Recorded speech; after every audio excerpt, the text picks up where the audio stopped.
أعوذ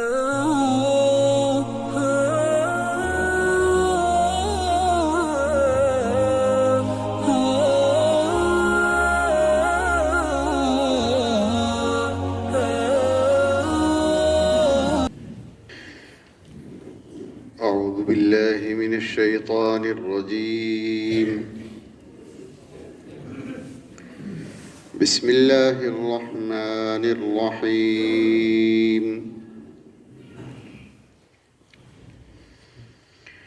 ولا تقتلوا النفس التي حرم الله إلا بالحق ومن قتل مظلوما فقد جعلنا لوليه سلطانا فلا يسرف في القتل إنه كان منصورا. ولا تقربوا مال اليتيم إلا بالتي هي أحسن حتى يبلغ أشده وأوفوا بالعهد إن العهد كان مسؤولا. وأوفوا الكيل إذا كلتم وزنوا بالقسطاس المستقيم ذلك خير وأحسن تأويلا. ولا تقف ما ليس لك به علم إن السمع والبصر والفؤاد كل أولئك كان عنه مسؤولا. ولا تمش في الأرض مرحا إنك لن تخرق الأرض ولن تبلغ الجبال طولا كل ذلك كان سيئه عند ربك مكروها كل ذلك كان سيئه عند ربك مكروها ذلك مما أوحى إليك ربك من الحكمة ولا تجعل مع الله إلها آخر فتلقى في جهنم ملوما مدحورا. أفأصفاكم ربكم بالبنين واتخذ من الملائكة إناثا إنكم لتقولون قولا عظيما. ولقد صرفنا في هذا القرآن ليذكروا وما يزيدهم إلا نفورا. قل لو كان معه آلهة كما يقولون إذا لابتغوا إلى ذي العرش سبيلا سبحانه وتعالى عما يقولون علوا كبيرا. تسبح له السماوات السبع والأرض ومن فيهن وإن من شيء إلا يسبح بحمده ولكن لا تفقهون تسبيحهم إنه كان حليما غفورا.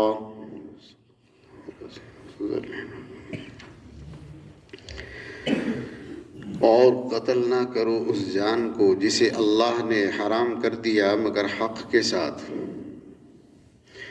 اور جو شخص مظلوماً قتل کر دیا گیا ہم نے اس کے ولی کے لیے مضبوط اور اس کے ولی کے لیے زور کو مقرر کر دیا ہے، سو اسراف نہ کریں قتل کرنے میں، یقیناً وہ مدد کیا ہوا ہے۔ اور قریب نہ جایا کرو یتیم کے مال کے مگر اس طرح جو بہتر طریقہ ہے یہاں تک کہ وہ جوان ہو جائیں، اور عہد کو پورا کیا کرو، یقیناً عہد کے بارے میں بھی پوچھ تاچھ کی جائے گی۔ اور پورا پورا تولا کرو جب تم تولنے لگو، اور پورا پورا ناپا کرو جب تم ناپو، اور تولا کرو انصاف کے ساتھ بالکل سیدھا، یہ بہتر ہے اور بہترین انجام ہے۔ اور پیچھے نہ پڑیے اس بات کے جس کا آپ کو علم نہیں ہے، یقیناً کان، آنکھیں اور دل، ان میں سے ہر ایک چیز سے سوال کیا جائے گا، پوچھا جائے گا۔ اور زمین میں اکڑ کر نہ چلا کیجیے، اس وجہ سے کہ آپ ہرگز نہ زمین کو پھاڑ سکتے ہیں نہ پہاڑ کی بلندیوں کو پہنچ سکتے ہیں، اور یہ تمام کی تمام چیزیں جن کی برائی ہے تیرے رب کے نزدیک بڑی ناپسندیدہ ہیں، اور یہ ان چیزوں میں سے ہے کہ جو وہی آپ کے رب نے حکمت سے آپ کی طرف کی ہے، اور اللہ کے ساتھ میں کسی دوسرے کو معبود نہ بنائیے، ورنہ تو جہنم میں ذلیل ہو کر دھکے دے کر ڈال دیا جائے گا۔ کیا تمہارے پروردگار نے تمہارے لیے بیٹوں کو چن لیا ہے اور ملائکہ میں سے اپنے لیے بیٹیوں کو چن لیا ہے؟ یقیناً تم بڑی بات کہتے ہو۔ اور ہم نے مختلف طرح سے اس قرآن میں چیزوں کو بیان کیا ہے تاکہ لوگ سمجھ لیں، لیکن ان کی تو نفرت بڑھتی ہی جاتی ہے۔ آپ کہہ دیجئے اگر ان کے ساتھ میں کوئی دوسرا معبود ہوتا جیسا کہ وہ کہتے ہیں، اس وقت تو پھر انہیں راستہ مل گیا ہوتا عرش والے کی طرف۔ اس کی ذات بالکل پاک ہے، بلند ہے ان ساری باتوں سے جو لوگ کہتے ہیں، بہت ہی بلند، اور تسبیح کرتی ہیں اس کی وہ ساری چیزیں جو ساتوں آسمان اور زمین اور جو کچھ ان میں ہے، سب کا سب، اور کوئی چیز نہیں ہے مگر یہ کہ اس کی تعریف کو بیان کرتی ہے، لیکن تم اس کی تسبیح اور تعریف کو سمجھتے نہیں ہو۔ یقیناً وہ بہت بردبار ہے اور بخشنے والا ہے۔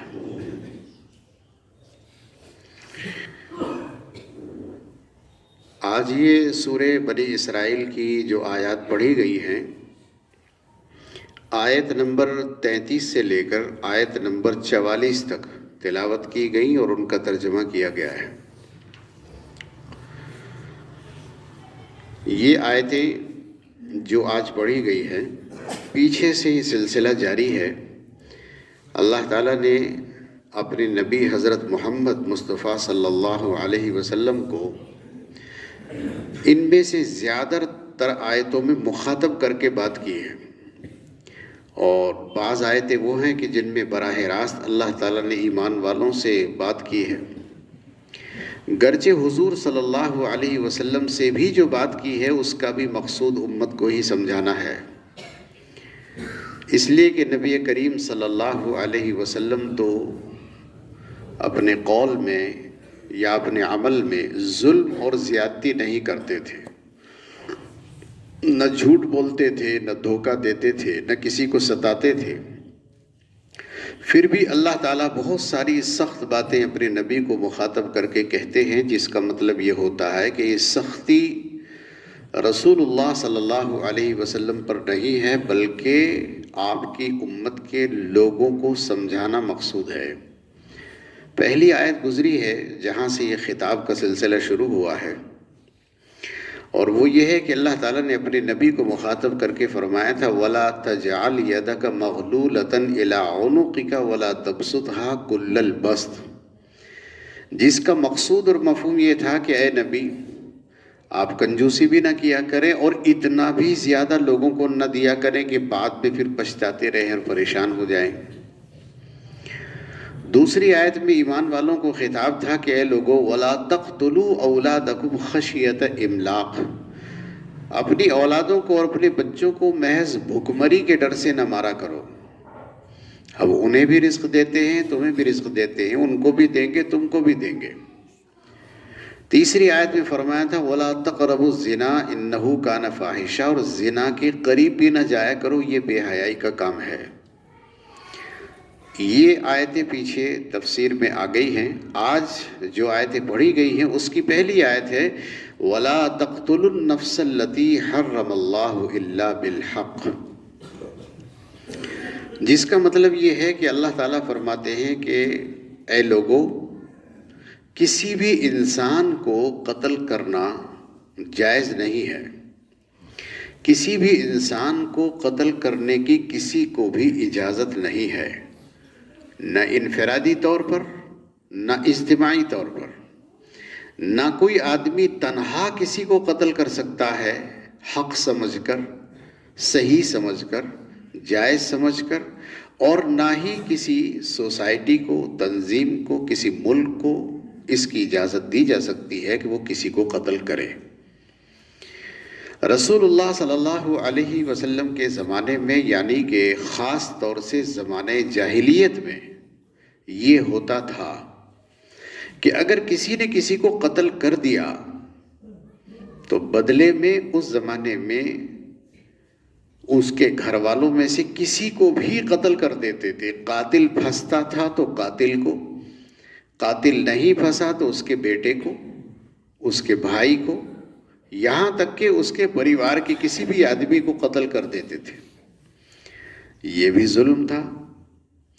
اسی طریقے سے زمانے جاہلیت میں یہ بھی ہوتا تھا کہ اگر کوئی ایسا آدمی جسے قتل کر دیا گیا وہ بڑا آدمی ہے تو بڑے آدمی کی بڑائی کو دیکھتے ہوئے اس کے بدلے میں کبھی ایک کے بدلے میں 2 کو قتل کر دیتے تھے، کبھی 5 کو قتل کر دیتے تھے، کبھی 10 کو قتل کر دیتے تھے، اور کبھی یہ سلسلہ اتنا طویل اور لمبا ہو جاتا تھا کہ بس غصے میں یہ قتل و غارت گری کا سلسلہ ایسا شروع ہوتا تھا کہ ادھر سے ایک پارٹی نے دوسری کو قتل کیا، دوسری نے پہلی پارٹی کو قتل کیا، اور وہ اس کا کرتے کرتے زمانہ گزر جاتا تھا۔ یہ سب ظلم اللہ تعالیٰ نے اپنے حبیب پاک حضرت محمد مصطفیٰ صلی اللہ علیہ وسلم پر قرآن کریم کو نازل کر کے بند کر دیا، اور آپ کو یہ ہدایت کی اور آپ کی امت کو یہ ہدایت کی کہ وہ کسی کو بھی قتل نہیں کر سکتے، چاہے وہ کسی بھی دھرم کا ہو، کسی بھی مذہب کا ہو۔ اللہ تعالیٰ نے سب کا قتل بند کر دیا، جس کا قتل جاری کیا اس کا بیان کیا۔ اللہ تعالیٰ نے فرمایا وَلَا تَقْتُلُوا النَّفْسَ الَّتِي حَرَّمَ اللَّهُ إِلَّا بِالْحَقِّ، فرمایا قتل نہیں کر سکتے، اللہ نے سب کی جانوں کو حرام کیا ہے مگر حق کے ساتھ۔ حق کے ساتھ قتل کر سکتے ہیں۔ کیسے قتل کر سکتے ہیں؟ حق کا کیا مطلب ہوتا ہے؟ اللہ تعالیٰ نے جب اپنے حبیب حضرت محمد مصطفیٰ صلی اللہ علیہ وسلم کو 1400 سال پہلے مکمل تعلیمات زندگی گزارنے کی عطا فرما دی اور قرآن و حدیث پر عمل کرنے والے 100% دین پر چلنے والے موجود ہو گئے، تو یہ قانون بنا کہ اگر کسی کو قتل کیا جانا ہے تو قتل 3 قسم کے لوگوں کو کیا جائے گا۔ نمبر 1، وہ آدمی جو ایمان لایا اور ایمان لا کر پھر سے کفر میں چلا گیا، جسے ہم اسلامی زبان میں کہتے ہیں مرتد ہونا۔ تو اگر کوئی شخص مرتد ہو گیا ہے، اسلام لا کر پھر چلا گیا ہے، اسے قتل کرنا جائز، مگر یہ کسی عام آدمی کے لیے نہیں ہے کہ کوئی بھی کسی کو قتل کر دے گا، یہ نہیں ہے۔ اسلامی حکومت ہو، اسلام کا راج ہو، اسلام کا قانون ہو، اسلام کی حکومت ہو، تو اسلامی حکومت یہ کام کرے گی۔ نمبر 2، ایسا آدمی کہ جو زنا کرتا ہے اور وہ شادی شدہ آدمی ہے، شادی شدہ آدمی زنا کرتا ہے تو اسے بھی قتل کرنے کی شریعت نے اجازت دی ہے۔ نمبر 3، اگر کسی نے کسی کو ناحق ناجائز ظلماً قتل کر دیا ہے، بلا وجہ ہی قتل کر دیا ہے، چھوٹی سی بات پر مار دیا ہے جان سے، تو اللہ تعالیٰ نے اس کی بھی اجازت دی ہے کہ بدلے میں اسے قتل کر دیا جائے جس نے قتل کیا۔ یا ایھا الذین آمنوا کتب علیکم القصاص، اللہ تعالیٰ فرماتے ایمان والو تم پر قصاص کو فرض کیا گیا ہے، لیکن یہ قتل کرنے کے کام کسی عام آدمی کے نہیں ہیں، تنہا آدمی کا کام نہیں ہے کہ کوئی بھی اسلام کے احکام کو جاری کرے گا، بلکہ اس کے لیے باقاعدہ سوسائٹی کی، ملک کی تنظیم کی ضرورت ہے۔ وہ عدالتوں کے ذریعے سے ان چیزوں کو پاس کریں گے اور تب جا کر یہ چیزیں جاری ہوں گی۔ تو گویا اسلام کو ماننے والے لوگوں کی اسلامی حکومت، تو پھر یہ چیزیں ہیں کہ 3 قسم کے لوگ قتل کر دیے جانے کے لائق ہیں۔ اللہ تعالیٰ نے فرمایا وَمَنْ قُتِلَ مَظْلُومًا فَقَدْ جَعَلْنَا لِوَلِيِّهِ سُلْطَانًا فَلَا يُسْرِفْ فِي الْقَتْلِ إِنَّهُ كَانَ مَنْصُورًا۔ اللہ تعالیٰ فرماتے ہیں کہ جس آدمی کو زبردستی قتل کر دیا گیا، ظلماً قتل کر دیا گیا، ہم نے اس کے وارثوں کو مضبوط کر دیا ہے۔ تو قتل کرنے میں زیادتی نہیں کرنا۔ کیا مطلب ہوا ہے؟ اللہ تعالیٰ فرماتے ہیں اگر کسی کو قتل کر دیا گیا ہے ناجائز، تو ہم اجازت دیتے ہیں اس بات کی کہ آپ اس کے بدلے میں اسے قتل کریں، یہ ہم نے اجازت دے دی ہے۔ تو لہٰذا جس آدمی کا قتل کیا گیا اس کے گھر والے مقدمہ کریں، ان کی حمایت میں پوری حکومت کھڑی ہو جائے گی کہ ظلماً قتل کیا گیا ہے، تو ان کی سفارش پر، ان کے دعوے پر یہ آدمی قتل کر دیا جائے گا۔ اللہ تعالیٰ فرماتے بس تمہارے لیے ضروری ہے کہ آپ زیادتی نہیں کرنا، ظلم نہیں کرنا، بس ہو گیا سو ہو گیا، بدلے میں آدمی کو قتل کر دیا جانا ہے، مگر آپ زیادتی نہیں کرنا۔ زیادتی کا کیا مطلب ہوتا ہے؟ زیادتی کے دو مطلب ہوتے ہیں۔ ایک مطلب یہ ہوتا ہے کہ پرانے زمانے میں یہ ہوتا تھا کہ بدلے میں قتل کرتے تھے اور پھر قتل کرنے کے بعد اسے اور ذلیل کرتے تھے۔ ذلیل کرنے کا کیا مطلب ہے؟ ذلیل کرنے کا مطلب یہ ہے کہ اس زمانے میں اسلامی زبان میں کہتے ہیں مسلح بنانا، مار دیا اور مارنے کے بعد پھر اس کا ناک کاٹیں گے، اس کے ہونٹ کاٹیں گے، اس کے کان کاٹیں گے، اس کا کلیجہ چیریں گے۔ یہ تو مردے کو ذلیل کرنا ہے۔ اس سے اللہ نے اور اس کے رسول صلی اللہ علیہ وسلم نے سختی کے ساتھ منع کیا ہے۔ قتل کر دینے کے بعد آپ کسی کو مسلح نہیں بنا سکتے۔ حضور اکرم صلی اللہ علیہ وسلم کے چچا جان حضرت حمزہ رضی اللہ تعالی عنہ غزوہ احد میں قتل کر دیے گئے۔ تو غزوہ احد میں جب ان کو قتل کر دیا گیا تو شہید کر دیا گیا، تو مکے کے لوگوں نے ان کی بے عزتی کی اور انہوں نے ان کو مسلح بنایا، یہاں تک کہ ان کا سینہ چیرا، کلیجہ نکالا، اور اس وقت ایک عورت نے اس کلیجے کو منہ میں غصے کی وجہ سے چبایا۔ رسول اللہ صلی اللہ علیہ وسلم کو بہت غصہ آیا، اور پھر اس کی ایک لمبی تفصیل ہے تو وہ تو یہاں بیان نہیں کرنا ہے، لیکن یہ بتانا ہے کہ قتل کرنے کے بعد ہاتھ کو، پیروں کو، ناک کو، کان کو، ہونٹوں کو کاٹنا یہ مسلح بنانا ہے، اور مردے کی، جنازے کی بے عزتی کرنا ہے۔ شریعت اس کی اجازت نہیں دیتی، یہ اسراف ہے، یہ ظلم ہے۔ ایک تو یہ ہے۔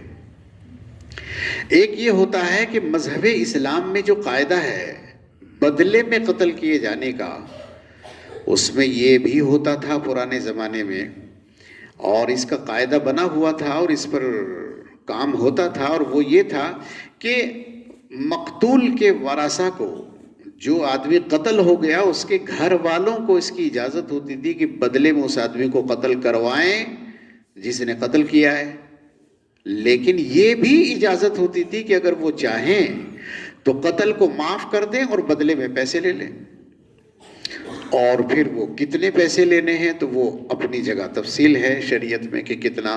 پرانے زمانے میں 100 اونٹ دیت کے دینے پڑتے تھے، 100 اونٹ وہاں سعودیہ میں، سعودیہ تو اب کہتے ہیں عرب والوں کے یہاں، اس زمانے میں 100 اونٹ دینے ہوتے تھے، بڑے مہنگے پڑتے تھے۔ اس زمانے میں کہاں لوگوں کے پاس اتنا پیسہ ہوتا تھا، تو کچھ لوگ اجازت دی گئی تھی کہ وہ چاہیں تو یہ کہتے بھئی بدلے میں ہم قتل نہیں کرتے، ہمیں تو آپ سامان دے دو، چیزیں دے دو، یہ اونٹ دے دو ہمیں تو۔ ایسا بھی ہوتا تھا۔ بہت سے لوگ سونا لے لیا کرتے تھے، چاندی، درہم اور دینار چلتے تھے، وہ لے لیا کرتے تھے، وغیرہ وغیرہ۔ بعض لوگ یہ حرکت کرتے تھے جس کا ذکر یہاں ہے فلا یسرف فی القتل میں، کہ وہ